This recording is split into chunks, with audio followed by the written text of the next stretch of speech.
Diabetes భారతదేశంలో ఒక ఎపిడమిక్గా మారిపోయింది. డయాబెటీస్తో బాధపడేవారు రక్తంలో చక్కెర స్థాయిలను సహజంగా తగ్గించుకోవడానికి తీసుకోవాల్సిన తక్కువ గ్లైసెమిక్ ఆహారాలు ఏంటో ఇవాళ మనం తెలుసుకుందాం. ఓట్స్, వీటిలో ఫైబర్ పుష్కలంగా ఉంటుంది. దీనిలో గ్లైసెమిక్ ఇండెక్స్ 55 వరకు ఉంటుంది. దీంట్లో ఉండే ఫైబర్ కారణంగా రక్తంలో చక్కెర స్థిరంగా ఉంటుంది.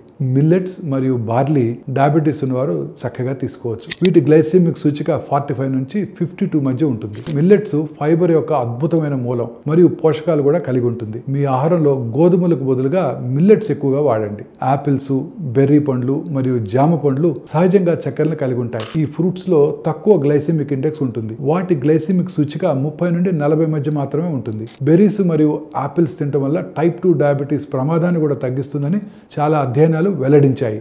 ఇక పాలకూర, మెంతులు, టమాటాలు మరియు ఓక్రా వంటి ఆకుపచ్చని కూరగాయల్లో క్యాలరీలు మరియు కార్బోహైడ్రేట్స్ తక్కువగా ఉంటాయి. ఇవి రక్తంలో చక్కెర స్థాయిల్ని నిర్వహించడానికి గొప్ప ఎంపిక. డయాబెటిక్ రోగులు ఫైబర్ అధికంగా ఉండే ఆహారాన్ని ఇష్టపడాలి. రోజుకి 4 నుండి 5 భాగాలుగా ఆహారాన్ని విభజించి తీసుకోవడం వల్ల కూడా షుగర్ నియంత్రణలో ఉంటుంది.